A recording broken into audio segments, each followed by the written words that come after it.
Sifu Wu Ming here with another 5-minute martial arts workout. Here I am doing a workout with wrist weights on. These are 2-pound wrist weights from Everlast Boxing. Here I am just doing a regular Qigong movement. Forget what it's called, reaching for the sky and touching the earth or something like that, or reaching for the heavens and touching the earth. Either way, it's really good for your lower back, really good if you have sciatica problems.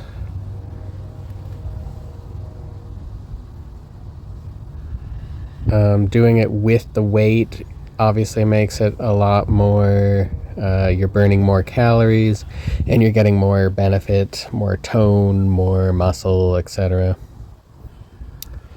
And that being said, it's only 2 pounds extra on each arm, so it's not that significant that regular people can't do it or whatever. Here I am just doing the splits.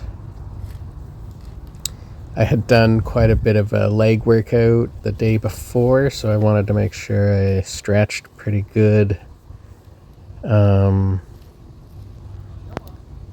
Basically, it never hurts to do the splits once a day, something like that. And then here I am doing low back stances, or assisted low back stances. Assisted because my hands are touching the pavement.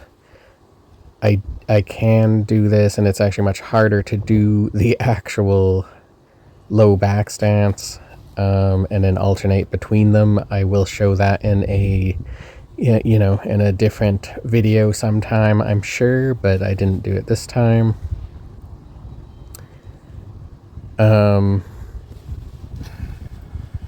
What else can I say? Here I am just doing thrust punches or reverse punches, whatever you want to call it.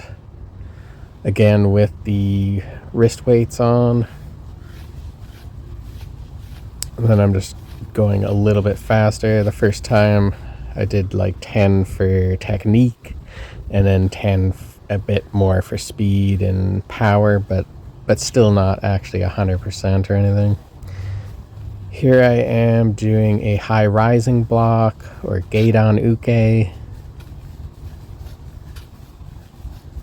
I find this a very useful block. It's one you're likely to use in sparring or something like that.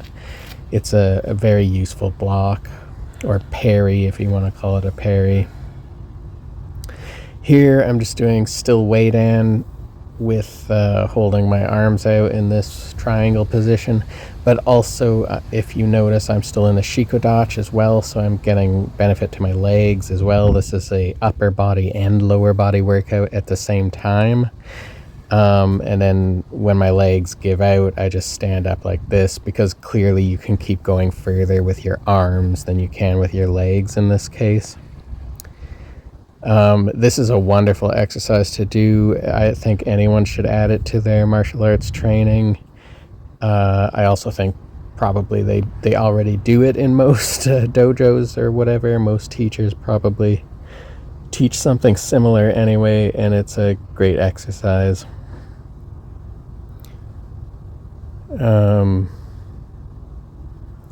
Yeah, so clearly I can hold this position for quite some time. Again, it took me a while to build up to this level, especially with weights on, but do your best. If you can't last that long, just take a 30-second to 1 minute rest and then come back and try again. Try to keep up with me. What are we at? We're at 4 minutes right now. And I ended up doing 7 minutes and 49 seconds today. So there's a lot more to come, apparently. I feel like I'm running out of things to say. What I am doing here is more just for body conditioning. It does involve, sometimes I do involve martial arts movements, and that will help give you what do you call it, muscle memory for those movements. Like even this movement here is actually usable as parry or whatnot in martial arts, but it is, the activity I'm doing here is more just for muscular endurance and body conditioning, iron Qigong and stuff like that. Basically making the body ready to strike hard and to take hard strikes. That is the goal of body conditioning. And I feel it's something that actually a lot of teachers seem to neglect once they get their black belt and they get into old age. Seems like some instructors anyway end up, losing their fitness to some degree. And so doing activity like this, I think, is very important.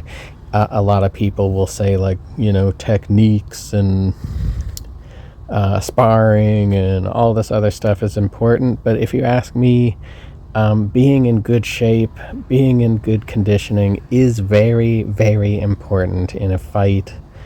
I would even say that there are many times where a fight is won just simply because somebody has better body conditioning. So if that's the case, it's something that all martial artists should really focus on and, get themselves to a very high level of body conditioning in order that they're not taking any chances. Like, yes, your technique might be good, but do you really want to take a chance with your life? So those were some knife hand strikes from Mo Pai Kung Fu. This is more Qigong.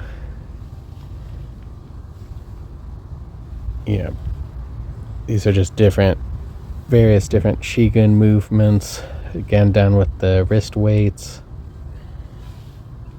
Of course, you're supposed to be meditating while you do this, and there is a proper way to breathe, which I have explained many times and can explain again if someone wants.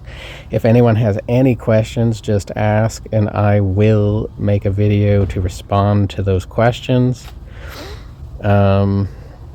Just obviously, if no one asks and no one cares, then I'm not going to explain it unless I feel like it, right? This is a Tai Chi punch, but I'm just holding it as a still weight in exercise. Then I was going to try to do more, but then my arms were just wasted at this point. Thank you. Blessings to everyone.